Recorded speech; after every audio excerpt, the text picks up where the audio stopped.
Terpujilah Engkau Tuhan. Kami bersyukur sore hari ini sebab anugerah-Mu begitu besar bagi kami.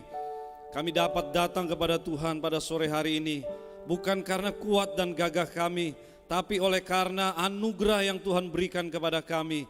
Dan biarlah Tuhan sore hari ini melalui pujian ini benar-benar kami datang dan sujud di hadapan-Mu. Sebab siapakah kami ini Tuhan? Kami adalah orang-orang yang berdosa, yang seharusnya kami menerima hukuman atau murka daripada Tuhan. Yang seharusnya kami yang menerima hukuman, tetapi Engkau sudah menggantikan kami. Terima kasih Tuhan, terima kasih. Sekarang berbicaralah kepada kami. Kami siap mendengarkan renungan firman Tuhan sore hari ini. Kami mohon Roh Kudus akan memberkati kami, memberikan kepada kami pengertian, pemahaman, pencerahan kepada firman Tuhan yang kami renungkan sore hari ini. Terima kasih Tuhan, kami berdoa dan bersyukur. Di dalam nama Tuhan Yesus Kristus kami sudah berdoa dan mengucap syukur. Sama-sama kita mengatakan amin, amin. Silakan duduk Bapak Ibu Saudara, puji Tuhan. Shalom. Kita bersyukur kita sudah bisa memasuki di bulan Desember ini, amin saudara. Tanpa terasa, tanpa kita sadari, kita sudah ada di akhir tahun kembali. Dan saya sangat percaya ini juga menjadi tanda bahwa kita akan masuk ke tahun 2023 dengan penyertaan daripada Tuhan. Berkat daripada Tuhan yang Tuhan sediakan. Bapak Ibu saudara-saudara yang dikasihi Tuhan, sore hari ini saya ingin mengajak kita merenungkan firman Tuhan dari kisah Natal, yang karena memang kita sudah masuk di bulan Desember, jadi saya mengambil kisah Natal. Jadi kalau ingat bulan Desember, ingat apa saudara-saudara? Ingat Natal, jangan ingat hutang, ingat cicilan gitu ya, ingat masalah-masalah terus ya. Tapi ingatlah Natal di bulan Desember ini, karena memang ini adalah bulan yang dimana memberikan kepada kita kekuatan, memberikan kepada kita semangat yang baru dan menjalani masa depan yang lebih baik di tahun 2023. Lukas pasal yang pertama ayat yang ke-26 sampai 38. Kita lihat yang menjadi teks kita pada sore hari ini di dalam Lukas pasal yang pertama ayat 36 sampai 38. Saya akan bacakan dan Bapak Ibu Saudara-saudara perhatikan di dalam Alkitab Bapak Ibu Saudara masing-masing, atau mungkin ada yang ditayangkan di layar di depan. Judulnya pemberitahuan tentang kelahiran Kristus. Dalam bulan yang ke-6 Allah menyuruh malaikat Gabriel pergi ke sebuah kota di Galilea yang bernama Nazaret, kepada seorang perawan yang bertunangan dengan seorang bernama Yusuf dari keluarga Daud. Nama perawan itu Maria. Ketika malaikat itu masuk ke rumah Maria, ia berkata, "Salam, hai engkau yang dikaruniai, Tuhan menyertai engkau." Maria terkejut dengan perkataan itu, lalu bertanya di dalam hatinya, "Apakah arti salam itu?" Kata malaikat itu kepadanya, "Jangan takut, hai Maria, sebab engkau beroleh kasih karunia di hadapan Allah. Sesungguhnya engkau akan mengandung dan akan melahirkan seorang anak laki-laki, dan hendaklah engkau menamai dia Yesus. Ia akan menjadi besar dan akan disebut anak Allah yang maha tinggi. Dan Tuhan Allah akan mengaruniakan kepadanya tahta Daud, bapa leluhurnya. Dan ia akan menjadi raja atas kaum keturunan Yakub sampai selama-lamanya. Dan kerajaannya tidak akan berkesudahan."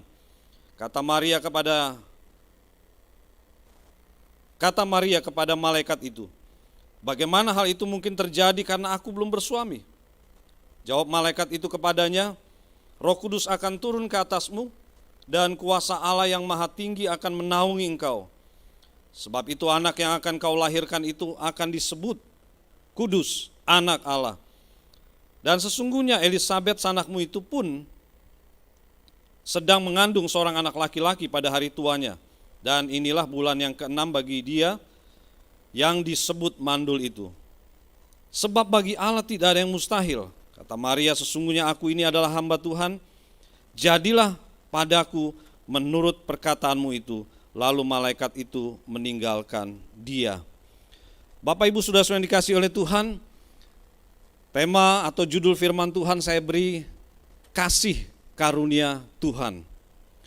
Saudara-saudara, di dunia ini atau di Alkitab kita bisa melihat bahwa ada dua jenis karunia Allah. Yang pertama disebut karunia umum. Karunia umum itu apa, saudara-saudara? Karunia umum itu adalah anugerah atau yang Tuhan berikan bagi semua orang. Contohnya, sinar matahari. Itu bukan hanya bagi orang Kristen, bukan hanya bagi orang yang percaya matahari diberikan, tapi bagi semua orang diberikan matahari itu untuk kehidupan manusia.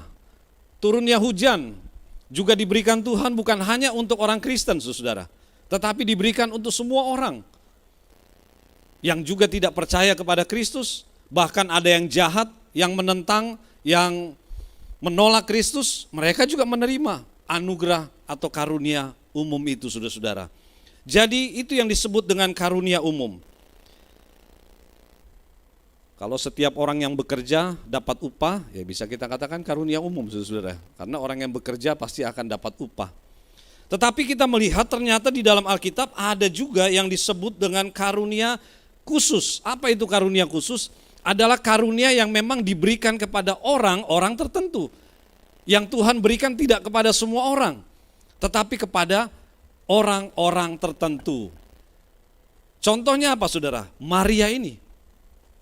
Ya, Maria seorang wanita muda yang dikatakan tadi bahwa dia belum menikah, ya, sedang bertunangan, tapi kemudian dia menerima karunia Allah yang tadi dikatakan pada ayat yang kita baca tadi, ayat yang kita baca, bahwa Maria menerima karunia dari Allah, anugerah dari Allah. Maria menerima berkat daripada Allah, saudara-saudara, di mana dia akan mengandung bayi Yesus yang kemudian akan lahir dan menjadi Tuhan dan Juru Selamat. Dan saudara-saudara, ini tidak semua kepada wanita, hanya kepada Maria saja yang mendapatkan karunia khusus ini. Tuhan tidak lakukan ini kepada semua orang. Saudara, keselamatan itu juga karunia khusus. Karena dikatakan hanya bagi mereka yang percaya, bertobat, lahir baru, mereka lah yang menerima keselamatan. Bagi mereka yang tidak, mereka tidak akan mendapatkannya. Meskipun Tuhan berikan kepada semua orang. Tetapi tidak semua orang menerima karunia khusus ini. Lalu kita melihat ada karunia-karunia roh di dalam Alkitab. Seperti di dalam 1 Korintus pasal yang ke-12. Itu juga tidak semua. Karena ada orang yang memperoleh karunia berbahasa roh, yang lain menerima karunia yang lain. Atau tidak semua menerima, saudara-saudara. Jadi karunia Allah itu adalah anugerah yang Tuhan berikan kepada kita. Tetapi saudara-saudara, sore ini saya mau mengajak bagaimana kita sebagai orang percaya bisa memperoleh karunia khusus itu yang Tuhan sediakan. Yang tidak kepada semua orang, tapi kepada orang tertentu. Seperti Maria. Maria memperoleh karunia khusus dari Tuhan. Apakah semua? Saya katakan tadi tidak. Apakah banyak pada saat itu wanita yang belum menikah? Banyak. Ya, termasuk Elizabeth sebelumnya, ya. Atau mungkin ada wanita lain, saudara, ya. Ada Marta, ada Maria yang lain, ya. Mungkin ada nama-nama wanita lain pada saat itu. Tapi mengapa hanya Maria yang mendapatkan karunia khusus ini, saudara-saudara? Memang tentunya ada syaratnya. Memang tentu ada kondisi yang harus dimiliki untuk menerima karunia khusus itu, saudara-saudara. Dan sore hari ini saya mau mengajak sama-sama kita melihat bagaimana Maria bisa memperoleh karunia khusus itu. Bagaimana kita bisa menerima anugerah yang khusus, berkat khusus daripada Tuhan.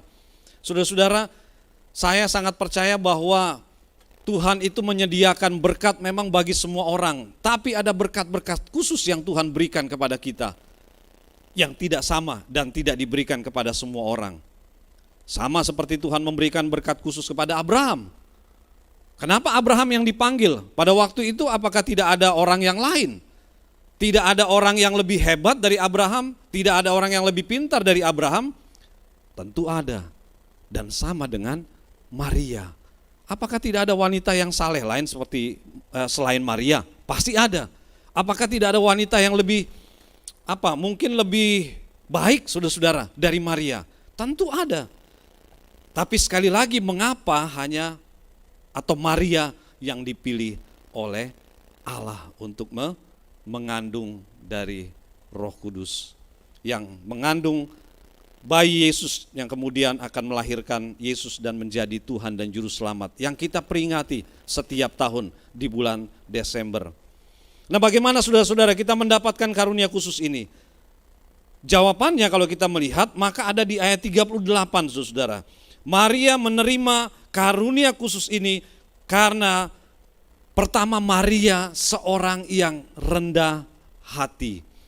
Ayat 38, kata Maria, sesungguhnya aku ini adalah hamba Tuhan. Aku adalah hamba Tuhan. Artinya apa, saudara? Maria memiliki satu sikap yang berbeda. Maria memiliki sikap rendah hati. Saudara, rendah hati ini saya yakin kita sepakat bahwa ini tidak mudah kita miliki. Tidak mudah manusia miliki yang namanya rendah hati. Kalau menurut kamus besar atau kamus yang saya lihat dalam kamus bahasa Indonesia, arti rendah hati itu adalah sikap yang tidak sombong atau tidak angkuh, saudara-saudara. Sikap yang tidak meninggikan diri, ya, tapi merendahkan diri, rendah hati. Nah, saudara-saudara, jadi ketika Tuhan melihat siapa yang tepat untuk menerima karunia khusus ini, maka didapatilah Maria. Karena apa? Karena Maria seorang yang rendah hati. Mungkin sudah bertanya, Pak Pendeta, apa hanya Maria saja yang memiliki rendah hati?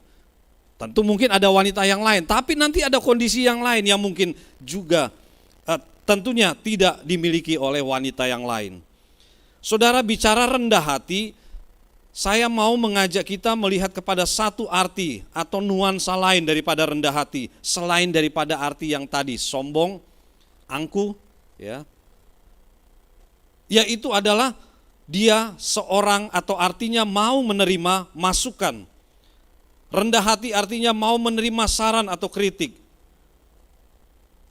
Maria mau menerima saran dari malaikat yang datang kepadanya.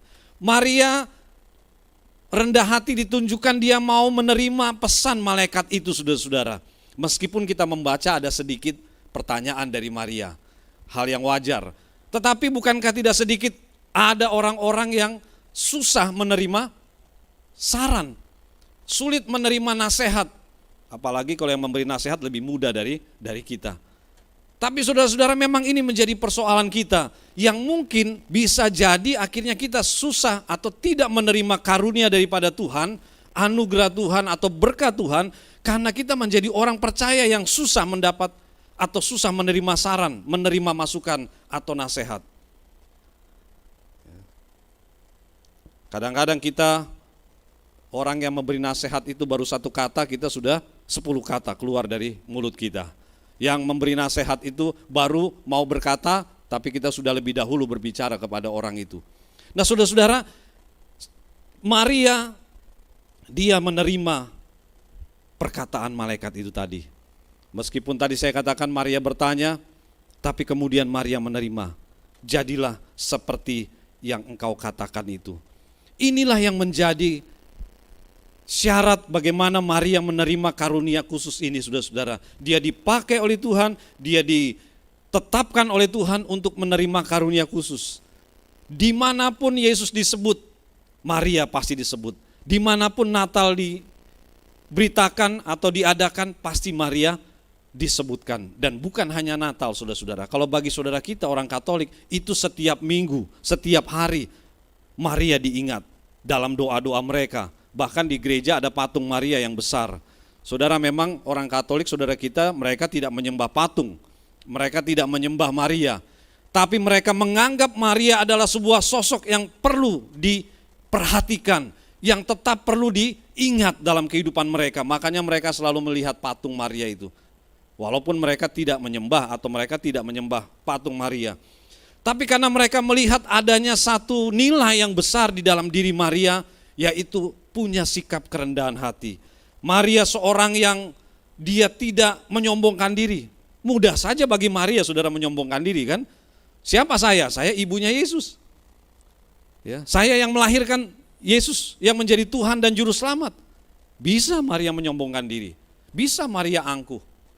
Satu kali dalam peristiwa di Yohanes pasal 2, saudara ingat pernikahan di Kana, ya, dikatakan ibu Yesus hadir di situ. Bisa saja Maria pada waktu itu berkata kepada pemilik pesta, pemimpin pesta, saya ini ibu Yesus, ya, saya ini ibunya Tuhan ini, ya. Tapi Maria tidak melakukan itu, saudara. Maria memiliki sikap kerendahan hati, dan dia mau menerima berita atau perkataan malaikat itu, bahwa engkau akan mengandung. Saudara, ini memang bisa dikatakan sebuah persoalan ya saudara-saudara. Bagaimana tidak, belum menikah tapi sudah hamil. Bagi manusia, bagi kita itu sebuah persoalan besar. Benar? Itu persoalan besar. Makanya Maria juga bertanya-tanya, bagaimana mungkin, atau kalau itu terjadi, apa yang terjadi dengan saya? Saya belum menikah tapi saya sudah hamil, bukankah itu masalah besar buat saya? Tapi sekali lagi Maria merendahkan hatinya, menerima perkataan malaikat itu. Jadilah sesuai dengan apa yang engkau katakan. Saya tahu saudara-saudara, tinggal tergantung bagaimana kita melihatnya. Bahwa masalah itu sebetulnya di pemandangan Allah itu bisa menjadi berkat. Maria memang di pandangan manusia, di pandangan orang banyak, budayanya, keluarganya, Maria mengalami masalah, mendapatkan masalah.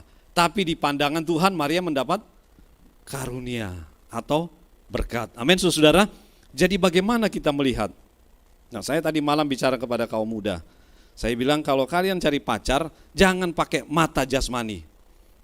Bagaimana om bisa? Ya pasti pakai mata jasmani kan. Masa kita nggak lihat mau cari pacar tutup mata? Pasti pakai mata lah. Pasti kita ingin pacar saya itu orangnya cantik. Saya ingin mendapatkan pacar yang ganteng.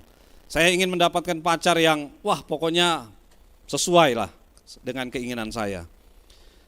Tetapi saudara-saudara, kita tahu bersama, ya, apa yang dilihat oleh mata ini itu semuanya bisa hilang, bisa menurun, bisa berubah. Kecantikan bisa berubah. Betul? Kegantengan bisa berubah, saudara-saudara.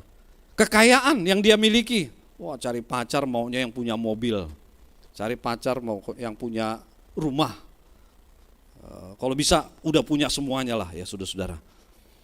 Tapi saya mengatakan bahwa saya mengajak saudara atau saya mendorong kaum muda, kalau lihat cari pacar itu carilah pakai mata hati atau mata rohani, saya bilang. Kenapa? Karena kalau menggunakan mata hati atau mata rohani itu pasti akan berbeda dalam penilaiannya. Pasti akan berbeda kita mencarinya. Dan saya sangat percaya kalau menggunakan mata hati atau mata rohani itu akan lebih baik, jauh lebih baik, ya. Karena mata hati atau mata rohani melihat karakter. Mata hati atau mata rohani itu melihat sifat-sifat yang ada. Bahkan bisa jadi kita melihat sesuatu yang ada di balik pacar kita itu. Ya, saudara, saya beberapa kali melayani atau konseling dengan beberapa kaum muda yang menikah, ya saudara-saudara. Jadi saya mengatakan, ya itu karena kamu melihat apa yang ada di depan mata, di dalamnya atau di baliknya kamu nggak melihat, karena berdasarkan mata jasmani. Tapi kalau mata rohani atau mata hati, ada perasaan di dalamnya, di situ saudara bisa melihat apa yang ada di balik daripada orang itu. Apa yang ada di balik dari kekayaan yang dia miliki. Apa yang ada di balik dengan kebaikan yang dia tunjukkan kepada saya. Mata hati, mata rohani bisa melihatnya saudara-saudara. Amin. Dan itu yang Tuhan berikan kepada kita. Kepekaan. Kita bisa melihat sesuatu yang ada melampaui dari apa yang kita lihat dengan mata jasmani. Jadi saudara-saudara, Maria dia rendah hati.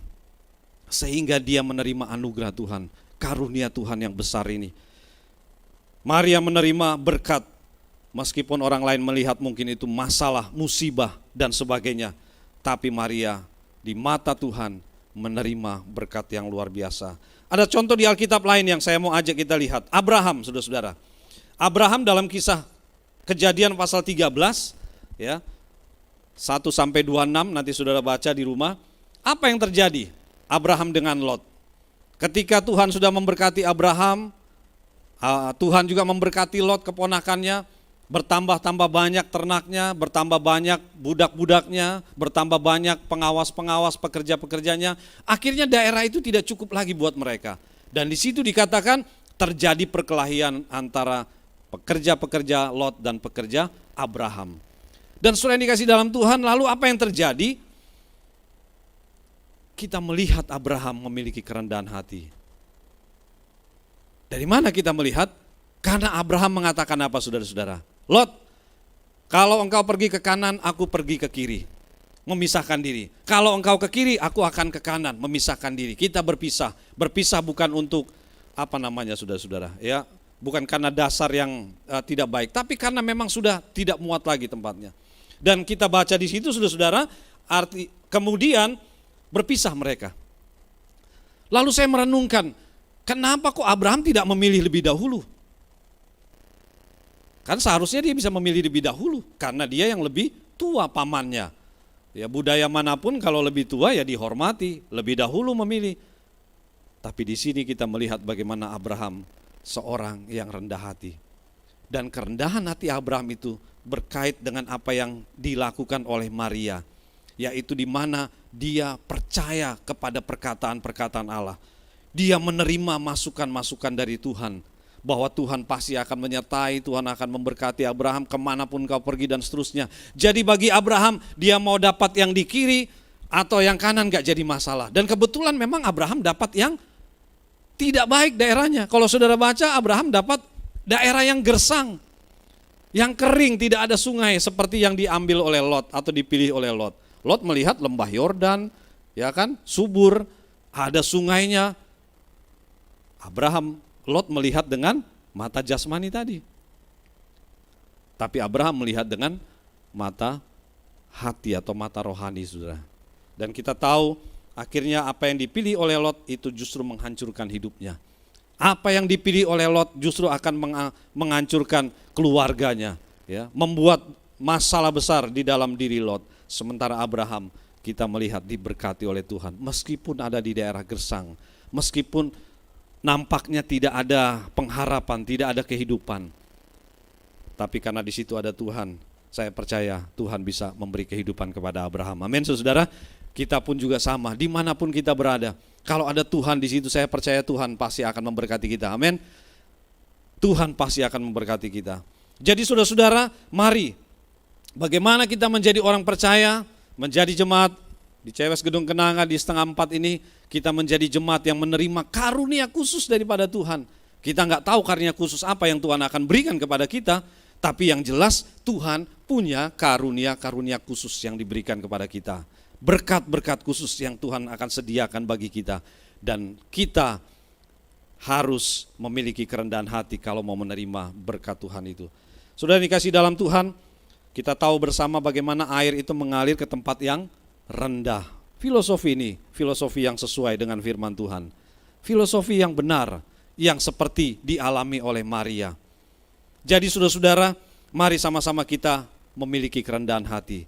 Bukan kerendahan hati itu kelihatan kalau jalan nunduk-nunduk, saudara, bukan ya. Jadi kerendahan hati itu kalau jalan kemana-mana selalu nunduk, bukan. Ya, tapi sekali lagi bicara kerendahan hati memang dikatakan tidak menjadi sombong dan tidak angkuh, tapi kemudian ada arti yang lebih dalam adalah seorang yang mau menerima saran atau masukan. Seorang yang mau dinasehati, bahkan kalau di dalam arti sebenarnya menerima kritik pun dia harus menerima. Kalau menunjukkan dia seorang yang rendah hati, dia akan terima. Dan ini yang seringkali jadi persoalan bagi kita. Yang kedua, saudara-saudara, apa yang Maria miliki sehingga dia menerima karunia khusus daripada Tuhan? Dia menerima kelahiran atau mengandung bayi Yesus dan kemudian akan lahir sebagai seorang juru selamat Tuhan, Mesias bagi bangsa Israel dan seluruh dunia. Ayat yang ke-38 juga, saudara-saudara, itu yang menjadi dasar bagaimana Maria menerima karunia khusus ini. Kata Maria, sesungguhnya aku ini adalah hamba Tuhan, jadilah padaku menurut perkataanmu itu. Lalu malaikat itu meninggalkan dia. Yang kedua, saya melihat saudara-saudara, Maria itu memiliki satu kepercayaan yang besar. Maria percaya Ketika malaikat sudah berkata seperti itu, dia percaya kepada perkataan malaikat itu. Dan saudara-saudara, pada saat Maria mendengar perkataan itu, wajar bagi Maria dia meragukan perkataan itu. Wajar bagi Maria meragukan suara itu, saudara-saudara. Ya. Karena Maria bukan seorang seperti rabi, Maria bukan seorang ahli Taurat yang mungkin sudah punya pemahaman, ada malaikat, ada suara-suara ya yang berbicara dan seterusnya. Saya melihat Maria wanita sederhana. Tetapi dalam kesederhanaannya itu ada yang dimiliki oleh Maria luar biasa, yaitu apa? Percaya. Orang-orang Yahudi, ahli Taurat, orang Farisi, meskipun mereka pintar-pintar, mereka tidak memiliki percaya. Bahkan kita tahu mereka menolak Kristus. Tapi Maria percaya kepada Kristus. Saudara-saudara, Maria percaya kepada perkataan atau kebenaran yang disampaikan oleh malaikat itu. Dan ini yang menjadi syarat Maria menerima karunia khusus daripada Tuhan itu. Bicara percaya, saudara-saudara, ini memang tidak mudah. Ya. Lebih mudah mana kita, atau saudara-saudara, zaman sekarang ini kita sedang diperhadapkan kepada banyak berita atau kebenaran. Ya. Sehingga lebih mudah kita percaya kepada perkataan-perkataan yang baru, ya, kebenaran-kebenaran yang baru, apalagi itu nampaknya kelihatannya baik, ya, nampaknya benar. Contohnya apa, saudara-saudara? Misalnya sekarang kita sedang hidup di zaman sudah melewati generasi milenial, saudara-saudara ya. Waktu saya melihat apa sih ciri daripada generasi milenial, ya, termasuk generasi Z gitu ya. Nah, saudara-saudara, ternyata generasi ini menjadi generasi yang sangat terbuka sekali dengan berita, yang sangat terbuka sekali dengan perkataan-perkataan, yang sangat mudah sekali menerima apa yang dia terima atau yang dia baca. Itulah mengapa saudara-saudara kemudian muncul ya seperti kelompok-kelompok yang kita sudah tahu bersama ya, LGBT ya, dan banyak lagi hal-hal yang mudah diterima oleh orang-orang generasi saat ini. Karena mereka menjadi orang yang tidak saudara-saudara memiliki kepercayaan yang kuat dasarnya terhadap firman Tuhan. Sehingga dengan mudah mereka lebih percaya kepada berita-berita itu daripada firman Tuhan. Coba saudara-saudara, kalau mereka atau generasi milenial ini ya baca Alkitab, susah. Ya, disuruh baca Alkitab itu susah. Bukan hanya generasi milenial kali ya. Pokoknya kita ini pada umumnya susah kalau disuruh baca Alkitab. Tapi kalau disuruh membaca yang lain itu lebih gampang, saudara-saudara ya. Dan tidak sedikit kita percaya dengan mudah apa yang dikatakan. Itulah mengapa muncul berita-berita hoaks ya, yang kemudian orang ada yang sudah percaya dan melakukan kemudian salah yang dia percaya atau enggak benar yang dia percaya. Jadi saudara-saudara, memang kita tidak mudah untuk percaya kepada perkataan-perkataan firman Tuhan. Apalagi ketika kita mengatakan saya percaya kepada Alkitab firman Tuhan, tapi kok yang terjadi berbeda dengan apa yang saya percaya. Katanya kalau saya menjadi orang Kristen, saya pasti akan ditolong oleh Tuhan. Kalau saya jadi orang Kristen yang sungguh-sungguh, maka saya bisa terhindar dari masalah. Tapi kenapa kok justru malah masalah semakin banyak? Saya semakin setia ke gereja, malah masalah saya nggak selesai-selesai. Atau semakin banyak, saudara-saudara. Mungkin saudara juga mengalami seperti ini. Saudara berkata, iya betul Pak Pendeta. Ya, semakin saya sungguh-sungguh, tapi kok malah semakin masalah itu semakin besar. Saudara, ada seorang yang bercerita juga kepada saya. Ya, ketika dia mengatakan saya mulai hidup benar, hidup sungguh-sungguh, saya meninggalkan semua yang masa lalu, termasuk pekerjaannya yang enggak benar.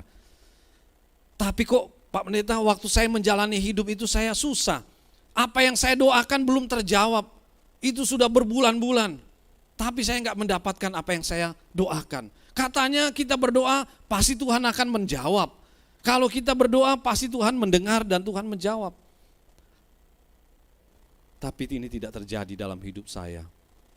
Dan saudara-saudara, akhirnya orang itu dia kembali lagi kepada kehidupan yang lama. Karena dia berpikir, saya sungguh-sungguh gak ada hasilnya. Saya sungguh-sungguh gak ada jawabannya.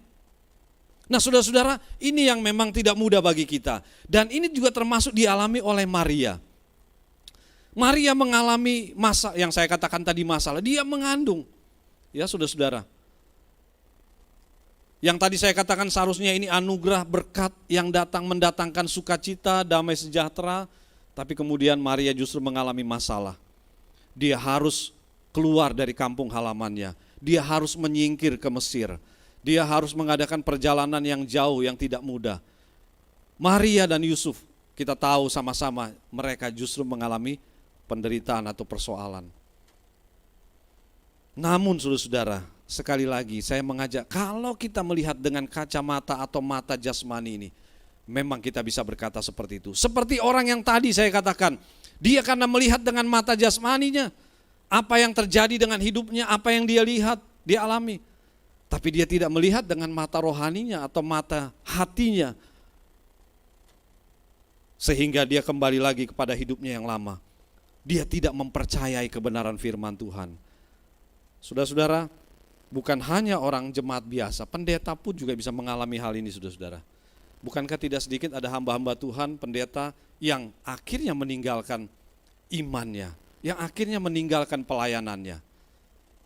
Karena mengalami apa yang saya katakan tadi.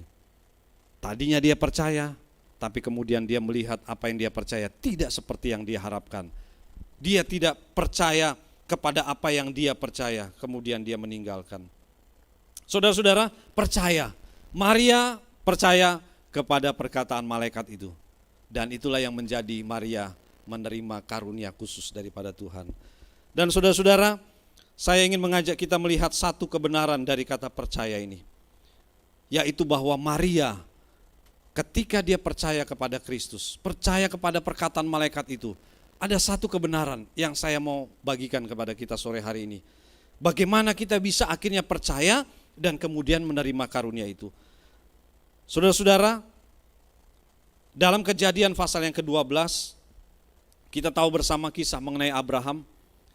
Abraham ketika mendengar suara Tuhan, "Hei Abraham, pergilah dari keluargamu, dari sanak saudaramu ke tempat yang akan aku tunjukkan." Saudara, apa yang dilakukan oleh Abraham? Abraham percaya dan dia mentaati perintah itu. Dengan kata lain, Abraham menyerahkan dirinya memang kepada Tuhan, saudara. Abraham menyerahkan dirinya kepada Tuhan, lalu dia melakukan apa yang Tuhan perintahkan. Dan itulah percaya, saudara-saudara. Ada satu kebenaran di dalam percaya itu yang saya melihat, yaitu penyerahan diri. Kalau kita melihat di dalam Kisah Para Rasul pasal 2 ayat 41 sampai 47, saudara-saudara. Ini barangkali bisa lebih jelas kita melihatnya, bahwa percaya perlu ditunjukkan dengan penyerahan diri. Di dalam Kisah Para Rasul pasal 2 ayat 41 ya sampai 47, saudara-saudara. Di situ dikatakan, ya saya baca hanya bagian ayat 41 saja dan seterusnya nanti saudara baca di rumah. Dikatakan orang-orang yang menerima perkataannya itu memberi diri dibaptis, dan pada hari itu jumlah mereka bertambah kira-kira 3.000 jiwa. Dan seterusnya ayat 42, di situ saudara akan mendapati mereka yang percaya dan memberi diri mereka dibaptis, memberi atau menyerahkan diri mereka kepada Tuhan, lalu mereka setia di dalam persekutuan. Nah saudara-saudara, kalau kita mengatakan saya percaya, itu harus kita tunjukkan dengan penyerahan diri kita kepada Tuhan. Amin. Kalau kita mengatakan bahwa saya percaya tapi kita tidak mau menyerahkan diri kita kepada Tuhan, maka ini yang menjadi persoalan dalam hidup kita. Bisa jadi ini yang merupakan sepertinya karunia Tuhan itu terhambat dalam hidup kita. Karunia Tuhan itu tidak kita terima dalam hidup kita. Karunia khusus itu tidak kita terima. Kenapa? Karena kita menjadi orang yang tidak percaya sebetulnya. Berapa kali juga saya mengatakan atau bertemu kepada jemaat, lalu dia mengatakan, "Pak, saya orang percaya, saya percaya kepada Kristus, tapi ke gereja enggak pernah." Atau setahun sekali ketemunya di halnya Natal atau acara-acara khusus. Tapi mengatakan dia percaya. Tapi ini sebuah percaya yang tidak benar. Karena percaya yang benar itu harus terlihat kepada penyerahan dirinya kepada Tuhan. Jemaat mula-mula, saudara-saudara, setelah mereka mendengar perkataan itu, ya, dan mereka percaya, mereka memberi diri mereka, menyerahkan diri mereka, dan mereka kita tahu bertekun dalam pengajaran-pengajaran, bertekun dalam ibadah, bertekun dalam pertemuan-pertemuan yang diadakan pada waktu itu. Mereka setia di dalam persekutuan. Saya pernah mengatakan, saudara-saudara, bahwa penyerahan diri jemaat mula-mula ini bukan hanya penyerahan diri kepada Tuhan sebetulnya, tapi juga penyerahan diri kepada sesama. Yang mudah adalah penyerahan diri kepada Tuhan, tapi penyerahan diri kepada sesama ini juga tidak mudah, saudara-saudara. Karena ketika ada orang yang memberikan kita nasihat atau saran, saya katakan tadi, tidak sedikit yang menolak nasihat atau saran itu. Padahal seharusnya dia menyerahkan diri kepada sesama. Kalau dia mau bertumbuh imannya, kalau dia mau menerima anugerah daripada Tuhan, maka dia harus menyerahkan dirinya dengan sepenuh hati, dengan sungguh-sungguh. Maria, dia menyerahkan dirinya dengan sepenuh hati. Maria percaya kepada perkataan malaikat, dan kemudian Maria menerima karunia daripada Tuhan. Kiranya Tuhan menolong kita, saudara-saudara. Kita juga menerima karunia khusus daripada Tuhan seperti Maria. Amin, saudara. Kita mau mengakhiri dengan tahun ini dengan percaya, Tuhan, saya percaya ada karunia khusus yang Tuhan sediakan. Tuhan, mengapa selama ini karunia itu tidak aku terima? Mengapa aku hidupku seperti ini? Mengapa kehidupan aku seperti apa yang terjadi saat ini? Bisa jadi karena memang kita orang yang belum memiliki kerendahan hati seperti Maria. Kita belum memiliki percaya seperti Maria. Dan percaya di situ saya katakan adalah percaya di mana kita betul-betul menyerahkan hidup kita kepada Tuhan. Percaya yang betul-betul menyerahkan hidup kita kepada sesama. Dan saya percaya kalau ini kita miliki, maka karunia daripada Tuhan kita akan terima. Amin, saudara. Karunia khusus yang tidak diterima kepada semua orang, yang tidak diberikan kepada semua orang itu, saya percaya bisa kita terima. Mari kita berdiri bersama-sama, saudara. Bangkit berdiri. Dan saya mengajak kita nyanyikan satu pujian. Pujian yang terakhir kita naikkan tadi. Sujud di altarnya, ku bawa hidupku. Walaupun ada satu kata yang saya mau ralat, bukan mau ralat saudara-saudara ya, yang saya mau agak sedikit berikan pemahaman. Saudara, memang Tuhan mati di kayu salib. Tapi beban hidup saudara dan saya itu bukan Tuhan Yesus yang tanggung. Beban hidup saudara, saudara sendiri yang tanggung. Lalu apa yang Tuhan lakukan? Tuhan beri kekuatan kepada kita. Amin, saudara. Kalau kita menerima beban, menerima masalah, itu bukan Tuhan yang tanggung, kita yang tanggung. Tapi kita berdoa sama Tuhan, Tuhan beri saya kekuatan, beri saya hikmat untuk saya bisa menanggung hikmat atau beban masalah yang saya hadapi. Tapi saya percaya pujian ini memang mengatakan demikian. Bila hati terasa berat, kita sujud di hadapan Tuhan. Kita naikkan pujian ini. Biar ini menjadi doa kita sore hari ini. Bila